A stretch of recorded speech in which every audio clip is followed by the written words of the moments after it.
जय हिंद दोस्तों, Sandeep tricky math special YouTube channel में आप सभी का स्वागत है। बिहार पुलिस कांस्टेबल नई भर्ती 2023 जिसमें टोटल पोस्ट है 21,391 और इस पोस्ट के लिए बिहार पुलिस कांस्टेबल का क्वेश्चन बैंक देख रहे हैं। जितने भी बिहार पुलिस कांस्टेबल का प्रीवियस ईयर में एग्ज़ाम हुआ है सभी का बारी बारी से सोल्यूशन देख रहे हैं। इस वीडियो में 1 मई 2010 का जो पेपर हुआ था बिहार पुलिस कांस्टेबल का उसका सोल्यूशन देखेंगे।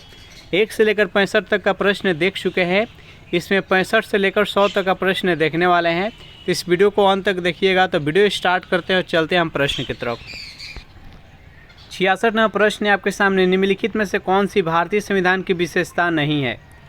ऑप्शन नंबर ए है संघात्मक शासन प्रणाली, बी है एक अलिखित संविधान, सी है संविधान सभा द्वारा निर्मित और डी है संसदात्मक शासन प्रणाली। बताइए यहाँ पर 66वां प्रश्न का सही आंसर का कौन सा है?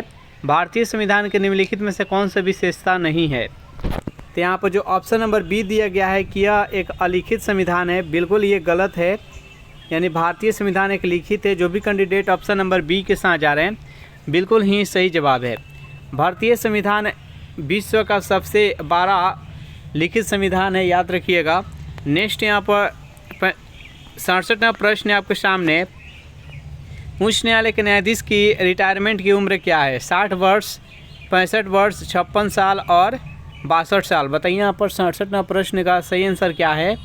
जल्दी से कमेंट कीजिए। तो 67वां प्रश्न का जो भी कैंडिडेट ऑप्शन नंबर डी के साथ जा रहे हैं, उच्च न्यायालय के न्यायाधीश की रिटायरमेंट का जो उम्र है वो 62 साल है। इसका राइट आंसर है ऑप्शन नंबर डी। नेक्स्ट यहाँ पर 68वां प्रश्न है आपके सामने कि राज्य का एक मूलभूत तत्व क्या है? धर्म है, समाज है, परिवार है, संप्रभुता है। बताइए यहाँ पर 68वां प्रश्न का सही आंसर क्या है? राज्य का एक मूलभूत तत्व क्या है? तो जो भी कैंडिडेट यहाँ पर ऑप्शन नंबर डी के साथ जा रहे हैं, संप्रभुता, बिल्कुल ही सही जवाब है। राज्य यहाँ पर धर्म का राज्य यहाँ पर देश को इंडिकेट करता है। राज्य के लिए 4 मूल तत्व होता है। पहला तो उसका अपना भूमि होना चाहिए, उसके बाद जनसंख्या होना चाहिए, अपना सरकार होना चाहिए और अपना संप्रभुता होना चाहिए। तो इसमें से जो संप्रभुता है ये इसका मूल तत्व है। तो इसका राइट आंसर है ऑप्शन नंबर डी। 69वां प्रश्न है आपके सामने कि संयुक्त राष्ट्र अंतर्राष्ट्रीय बाल आपातकाल फंड का लघु रूप है। 4 ऑप्शन देख लीजिए और जल्दी से बताइए यहाँ पर 69वां प्रश्न का सही आंसर क्या है? तो 69वां प्रश्न का जो भी कैंडिडेट ऑप्शन नंबर डी के साथ जा रहे हैं, यूनिसेफ, बिल्कुल ही सही जवाब है। यूनिसेफ का स्थापना 11 दिसंबर 1946 ईस्वी को हुआ था और इसका मुख्यालय न्यूयॉर्क में है। तो जो भी कैंडिडेट यहाँ पर ऑप्शन नंबर डी के साथ जा रहे हैं, यूनिसेफ, बिल्कुल ही सही जवाब है। नेक्स्ट यहाँ पर 70वां प्रश्न है आपके सामने, किसी राज्य के राज्यपाल के संबंध में कौन सा कथन गलत है? ऑप्शन नंबर ए है राज्यपाल केंद्र सरकार द्वारा नामित होता है। ऑप्शन नंबर बी है राज्यपाल का चुनाव संसद करती है। ऑप्शन नंबर सी है राज्यपाल उस राज्य का नहीं होना चाहिए जहां उसकी नियुक्ति हुई है। ऑप्शन नंबर डी है 2 या 2 से अधिक राज्यों के लिए एक राज्यपाल को नियुक्त किया जा सकता है। बताइए इनमें से कौन सा कथन गलत है? तो 70वां प्रश्न का जो भी कैंडिडेट ऑप्शन नंबर बी के साथ जा रहे हैं, यानी राज्यपाल का चुनाव संसद करती है, इसका राइट आंसर है ऑप्शन नंबर बी। नेक्स्ट यहाँ पर 31वां प्रश्न है आपके सामने कि तरंगे जो कि धातुओं में संचरित होती है केवल अनुदैर्ध्य के रूप में, केवल अनुप्रस्थ के रूप में, ए और बी दोनों के रूप में और डी है इनमें से कोई नहीं। बताइए यहाँ पर 71वां प्रश्न का सही आंसर क्या है? तरंगे जो कि धातुओं में संचरित होती है किस रूप में? तो 71वां प्रश्न का जो भी कैंडिडेट ऑप्शन नंबर सी के साथ जा रहे हैं, यानी अनुदैर्ध्य के रूप में भी और अनुप्रस्थ के रूप में, इसका राइट आंसर है ऑप्शन नंबर सी। नेक्स्ट यहाँ पर 72वां प्रश्न है, एक चाबी भरी घड़ी की कमानी में किस प्रकार की ऊर्जा होती है? यांत्रिक ऊर्जा, स्थितिज ऊर्जा, गतिज और स्थितिज दोनों। बताइए यहाँ पर 72वां प्रश्न का सही आंसर क्या है? एक चाबी भरी घड़ी की कमानी में किस प्रकार का ऊर्जा संचित होता है? तो जो भी कैंडिडेट यहाँ पर ऑप्शन नंबर बी के साथ जा रहे हैं, स्थितिज ऊर्जा, बिल्कुल ही सही जवाब है। नेक्स्ट क्वेश्चन देखते हैं। 73वां प्रश्न की 50 न्यूटन के बल का एक्स अक्ष पर घटक के 30 न्यूटन है और इसका वाई अक्ष की दिशा में घटक कितना होगा? तो इस प्रश्न का जो सही आंसर है ऑप्शन नंबर सी होगा यानी 40 न्यूटन। इसके लिए फार्मूला होता है आर वेक्टर बराबर होता है रूट अंडर ए स्क्वायर प्लस में बी स्क्वायर प्लस में 2ab cos थीटा। इस फार्मूला पर रखेंगे तो इसका ये आंसर निकल कर आ जाएगा। यहाँ पर जो आर है, आर के जगह पर हम 50 न्यूटन रखेंगे बल एक्स अक्ष का मान, और यहाँ पर जो ए है, ए के जगह पर यहाँ पर 30 न्यूटन रखेंगे और बी का मान हम ज्ञात कर लेंगे। चलिए नेक्स्ट यहाँ पर 74वां प्रश्न है आपके सामने कि 0 डिग्री सेल्सियस पर 5 ग्राम बर्फ़ और 45 डिग्री सेल्सियस पर 20 ग्राम जल को मिश्रित किया जाता है तो मिश्रण का तापमान कितना होगा। जल्दी से बताइए इस प्रश्न का सही आंसर क्या है। तो जो भी कैंडिडेट ऑप्शन नंबर बी के साथ जा रहे हैं 20 डिग्री सेल्सियस, बिल्कुल ही सही जवाब है। नेक्स्ट यहाँ पर 75वां प्रश्न है कि एक रॉकेट जिस सिद्धांत पर कार्य करता है वह है गति का प्रथम नियम, बी है गति का द्वितीयक नियम, सी है गति का तृतीयक नियम और डी है ऊर्जा संरक्षण का नियम। बताइए यहाँ पर 35वां प्रश्न का सही आंसर क्या है। एक रॉकेट जिस सिद्धांत पर कार्य करता है उस नियम को आपको बताना है। जल्दी से बताइए 75वां प्रश्न का राइट आंसर क्या है। तो जो भी कैंडिडेट ऑप्शन नंबर सी के साथ जाने गति का तृतीय नियम, बिल्कुल ही सही जवाब है। 76वां प्रश्न है कि एक पत्थर एक भवन की छत से छोड़ने पर पृथ्वी की सतह तक गिरने में 4 सेकंड लेता है तो भवन का ऊंचाई ज्ञात करना है। तो देखिए यहाँ पर जो भवन से एक पत्थर का टुकड़ा गिराया जा रहा है तो पृथ्वी पर आने में उसको 4 सेकंड लगता है, तो उसका हाइट ज्ञात करना है कि उस भवन की ऊंचाई कितना है। तो यहाँ पर यू का मान कितना हो जाएगा, यू का मान 0 हो जाएगा क्योंकि उसका प्रारंभिक वेग कितना होगा, 0 हो जाएगा। यहाँ पर टी का मान कितना दिया गया है, तो 4 सेकंड दिया गया है। यहाँ पर जी का मान गुरुत्वीय त्वरण का मान कितना हो जाएगा, तो 9.8 हो जाएगा। यहाँ पर सबका वैल्यू हम बता देते हैं, इसका मान ज्ञात कर लीजिएगा आप। और एस बराबर यानी डिस्टेंस बराबर कितना होता है, हाइट बराबर यू टी प्लस हाफ ए के जगह पर जी होगा जी टी स्क्वायर। तो देखिए यू के जगह पर जैसे ही हम 0 रखेंगे तो यह ख़त्म हो जाएगा, ये कट जाएगा। यहाँ पर 1/2 जी का मान 9.8 रख दीजिएगा, टी का मान 4 रख दीजिएगा, टी का स्क्वायर यानी 16, यानी 1/2 गुने में 9.8 और गुने में 4 चौका 16। इसको जब आप सॉल्व कीजिएगा तो आंसर आ जाएगा। तो 76वां प्रश्न का जो भी कैंडिडेट ऑप्शन नंबर डी के साथ जा रहे हैं यानी 78.4 मीटर, बिल्कुल ही सही जवाब। इस भवन की ऊंचाई कितना है, तो 78.4 मीटर है। नेक्स्ट क्वेश्चन देखते हैं। 77वां प्रश्न है आपके सामने कि एक घर में 60 वाट के 50 लैंप है और 75 वाट के 4 पंखे प्रतिदिन 6 घंटे उपयोग में लिए जाते हैं तो 30 दिन के 1 महीने में उपयोग की गई यूनिट कितना होगा। जल्दी से बताइए यहाँ पर 77वां प्रश्न का सही आंसर क्या है। तो चलिए इसको सॉल्व करते हैं। यहाँ पर देखिए 60 वाट के 5 लैंप है और यहाँ पर 75 वाट के 4 पंखे हैं, प्रतिदिन 6 घंटे उपयोग किए जाते हैं। तो देखिए इसका लिए हम रख देंगे केवल वैल्यू, इसको आप सॉल्व कर लीजिएगा, आंसर आ जाएगा 60 गुने 5 और प्रतिदिन कितने 6 घंटे उपयोग करते हैं और फिर प्लस में 75 वाट के 4 पंखे प्रतिदिन कितना, तो 6 घंटे उपयोग किए जाते हैं और बाटा में यहाँ पर 1000 हो जाएगा और यहाँ पर टोटल का गुना कितना हो जाएगा, तो 30 दिन उपयोग किया जाएगा। तो यहाँ से इसको जब आप सॉल्व कीजिएगा तो यहाँ पर यूनिट निकल कर आ जाएगा कि कितना यूनिट और बिजली उठेगा। तो इसको जब सॉल्व कीजिएगा तो 108 यूनिट हो जाएगा। तो जो भी कैंडिडेट यहाँ पर ऑप्शन नंबर ए के साथ जा रहे हैं 108 यूनिट, बिल्कुल ही सही जवाब है। नेक्स्ट यहाँ पर 78वां प्रश्न देख सकते हैं। प्रश्न कि एक तरंग 0.8 सेकेंड में 24 चक्र पूरा करती है तो तरंग की आवृत्ति क्या है। तो 78वां प्रश्न का जो भी कैंडिडेट ऑप्शन नंबर ए के साथ जा रहे हैं 30, बिल्कुल ही सही जवाब है। 30 अटर्ज इसका आंसर हो जाएगा। 79वां प्रश्न कि एक अस्थायी चुंबक की किसी निश्चित बिंदु पर चुंबकीय क्षेत्र B उत्पन्न करता है, यदि इसे 2 बराबर भागों में काट दिया जाए तो उस बिंदु पर उत्पन्न चुंबकीय क्षेत्र होगा। चारों ऑप्शन देख लीजिए और जल्दी से बताइए यहाँ पर 79वां प्रश्न का सही आंसर क्या है। तो 79वां प्रश्न का जो भी कैंडिडेट ऑप्शन नंबर बी के साथ जा रहे हैं B/2, बिल्कुल ही सही जवाब है। नेक्स्ट यहाँ पर 80वां प्रश्न आपके सामने कि सूचीबद्ध फोकस दूरियों वाले 4 लेंसों का प्रयोग एक सूक्ष्मदर्शी अभिदृश्यक के रूप में करने पर विचार किया जा रहा है, जो कि लेंस की सुनिश्चित नेत्रिका के साथ सर्वाधिक आवर्धन पैदा करेगा। उसकी फोकस दूरी कितना होगा?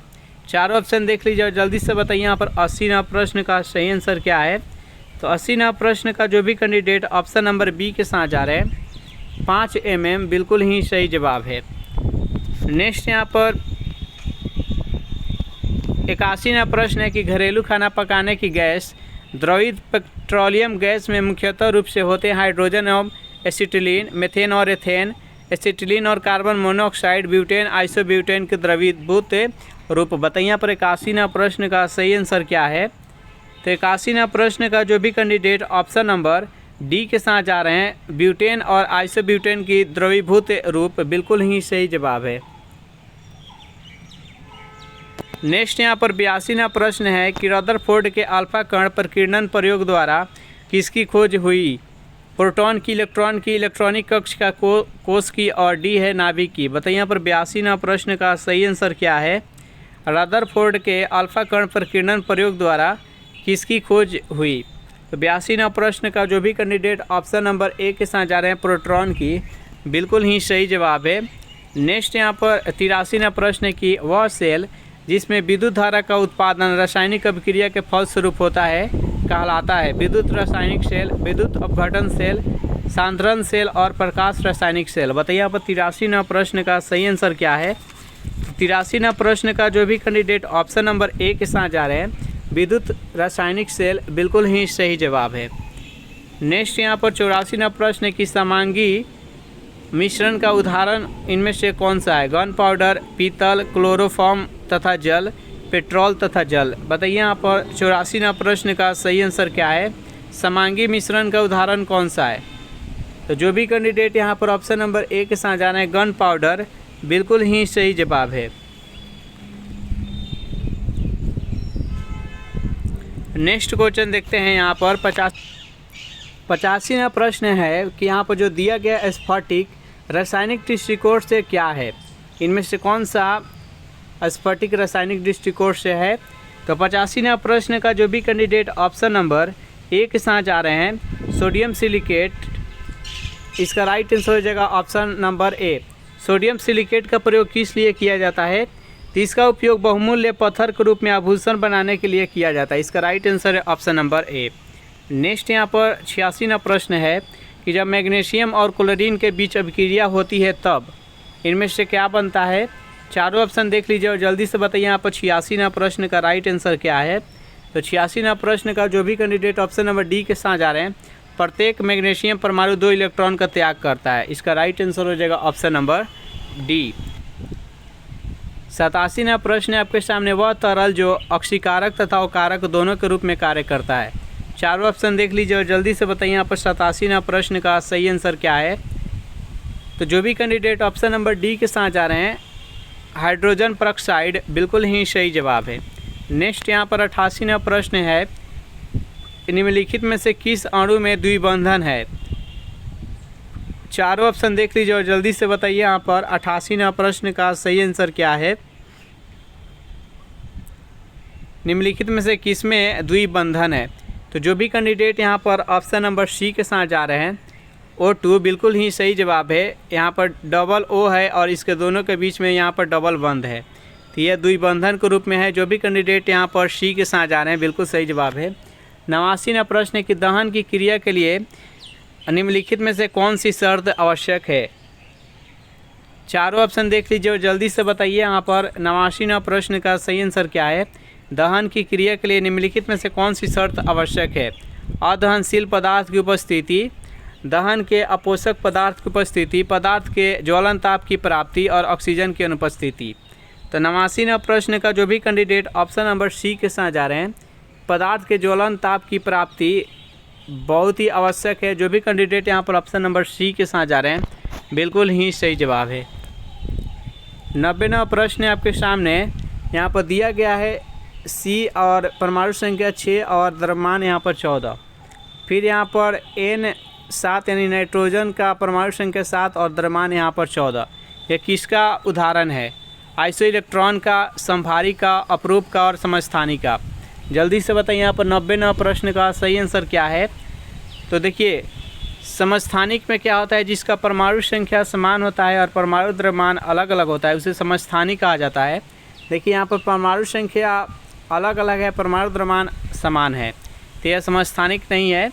और संभारिक में क्या होता है, जिसका परमाणु द्रव्यमान समान होता है और परमाणु संख्या अलग अलग होता है उसे संभारिक कहा जाता है। तो देखिए दोनों का परमाणु द्रव्यमान समान है और परमाणु संख्या अलग अलग है, तो यह संभारिक का उदाहरण है। जो भी कैंडिडेट यहाँ पर ऑप्शन नंबर बी के साथ जा रहे हैं बिल्कुल ही सही जवाब है। 91वां प्रश्न है कि प्रकाश संश्लेषण की दर अधिकतम होती है बैगनी रंग के प्रकाश में, नीले रंग की प्रकाश में, लाल रंग की प्रकाश में और हरे रंग की प्रकाश में। जल्दी से बताइए यहाँ पर 91वां प्रश्न का सही आंसर क्या है। प्रकाश संश्लेषण की दर किस कलर में सबसे अधिक होती है। तो 91वां प्रश्न का जो भी कैंडिडेट ऑप्शन नंबर सी के साथ जा रहे हैं, लाल रंग के प्रकाश में, बिल्कुल ही सही जवाब है। इसका राइट आंसर है ऑप्शन नंबर सी। 92वां प्रश्न है कि एक पौधे पर दूसरा उगने वाला पौधा क्या कहलाता है। चारों ऑप्शन देख लीजिए और जल्दी से बताइए यहाँ पर 92वां प्रश्न का सही आंसर क्या है। एक पौधे पर दूसरा उगने वाला पौधा क्या कहलाता है। तो 92वां प्रश्न का जो भी कैंडिडेट ऑप्शन नंबर डी के साथ जा रहे हैं, एपीफाइट, बिल्कुल ही सही जवाब है। इसका राइट आंसर है ऑप्शन नंबर डी। नेक्स्ट यहाँ पर 93वां प्रश्न है, एम्फीबियंस केवल जल में निवास करते हैं, केवल थल में निवास करते हैं, वायु में रहते हैं, जल थल दोनों में समान रूप से रहते हैं। जल्दी से बताइए यहाँ पर 93वां प्रश्न का सही आंसर क्या है। तो 93वां प्रश्न का जो भी कैंडिडेट ऑप्शन नंबर डी के साथ जा रहे हैं, एम्फी जो बियंस है वो जल और थल दोनों में समान रूप से निवास करते हैं। इसका राइट आंसर है ऑप्शन नंबर डी। नेक्स्ट यहाँ पर 94वां प्रश्न है आपके सामने, निम्नलिखित में से कौन सा पौधा में उत्सर्जन का एक उत्पोदपाद नहीं है। टेनिन, गोंद, यूरिक एसिड और लेटेक्स। बताइए यहाँ पर 94वां प्रश्न का सही आंसर क्या है। तो 94वां प्रश्न का जो भी कैंडिडेट ऑप्शन नंबर सी के साथ जा रहे हैं, यूरिक एसिड, बिल्कुल ही सही जवाब है। नेक्स्ट यहाँ पर 95वां प्रश्न आपके सामने है, निम्नलिखित में से कौन सी संरचना प्रोकैरियोटिक के कोशिका में नहीं पाई जाती है। राइबोसोम, कोशिका झिल्ली, केंद्रक झिल्ली और कोशिका भित्ति। जल्दी से बताइए यहाँ पर 95वां प्रश्न का सही आंसर क्या है। तो 95वां प्रश्न का जो भी कैंडिडेट ऑप्शन नंबर सी के साथ जा रहे हैं, केंद्रक झिल्ली, बिल्कुल ही सही जवाब है। नेक्स्ट यहाँ पर 96वां प्रश्न है आपके सामने, फसलों पर डीडीटी के छिड़काव से प्रदूषित होता है वायु तथा जल, वायु, मृदा तथा जल, वायु, मृदा और सिर्फ वायु। बताइए यहाँ पर 96वां प्रश्न का सही आंसर क्या है। फसलों पर डीडीटी के छिड़काव से क्या प्रदूषित होता है। तो 96वां प्रश्न का जो भी कैंडिडेट ऑप्शन नंबर बी के साथ जा रहे हैं, वायु, मृदा तथा जल, ये तीनों प्रदूषित होता है। इसका राइट आंसर है ऑप्शन नंबर बी। 97वां प्रश्न है आपके सामने कि एफ्लाटॉक्सिन नामक विष उत्पन्न किया जाता है विषाणु के द्वारा, प्रोटोजोआ के द्वारा, फंगस के द्वारा और जीवाणु के द्वारा। बताइए यहाँ पर 97वां प्रश्न का सही आंसर क्या है। एफ्लाटॉक्सिन नामक विष किसके द्वारा उत्पन्न किया जाता है। 97वां प्रश्न का जो भी कैंडिडेट ऑप्शन नंबर सी के साथ जा रहा है, फंगस के द्वारा, बिल्कुल ही सही जवाब है। 98वां प्रश्न कि मानव शरीर के किस अंग में रुधिर ऑक्सीजन युक्त होता है। बायां लिंद में, फेफड़ा में, दायां लिंद में और फुफ्फुस धमनी में। बताइए यहाँ पर 98वां प्रश्न का सही आंसर क्या है। मानव शरीर के किस अंग में रुधिर ऑक्सीजन युक्त होता है। जो भी कैंडिडेट ऑप्शन नंबर बी के साथ जा रहे हैं, फेफड़ा में, बिल्कुल ही सही जवाब है। 99वां प्रश्न है आपके सामने कि सुमिलित युग में नहीं है। 4 ऑप्शन है और बताना है इनमें से कौन सा सही सुमिलित नहीं है। चारों ऑप्शन देख लीजिए, जल्दी से बताइए 99वां प्रश्न का सही आंसर क्या है। तो जो भी कैंडिडेट यहाँ पर ऑप्शन नंबर ए के साथ जा रहे हैं, साल्मोनेला, कुष्ठ रोग, ये इस जीवाणु से नहीं होता है। साल्मोनेला टाइफी जो जीवाणु होता है इससे टाइफाइड होता है। इस प्रश्न का राइट आंसर है ऑप्शन नंबर ए। कुष्ठ रोग किस जीवाणु से होता है। तो कुष्ठ रोग माइकोबैक्टीरिया लेप्री नामक जीवाणु से होता है। तो इस प्रश्न का right answer option number A. 100वां प्रश्न है कि मियोसिस के लिए कौन सा कथन सही है। चारों ऑप्शन देख लीजिए और जल्दी से बताइए यहाँ पर 100वां प्रश्न का सही आंसर क्या है। तो जो भी कैंडिडेट ऑप्शन नंबर बी के साथ जा रहे हैं, मियोसिस से प्रथम अठसूत्री विभाजन है, इसका right answer option number B. तो इस प्रकार से पूरे 100 प्रश्न देख चुके इस सेट का सेशन। आप लोग को अच्छा लगा हो तो वीडियो को लाइक कर दीजिए, अपने दोस्तों के पास शेयर कर दीजिए, और जो भी कैंडिडेट अभी तक इस चैनल को सब्सक्राइब नहीं किए होंगे तो जल्दी से इस चैनल को सब्सक्राइब कर लीजिए। आप देख सकते हैं कि किस लेवल का प्रश्न पूछा जा रहा है। तो thanks for watching this video, मिलते हैं नेक्स्ट वीडियो में।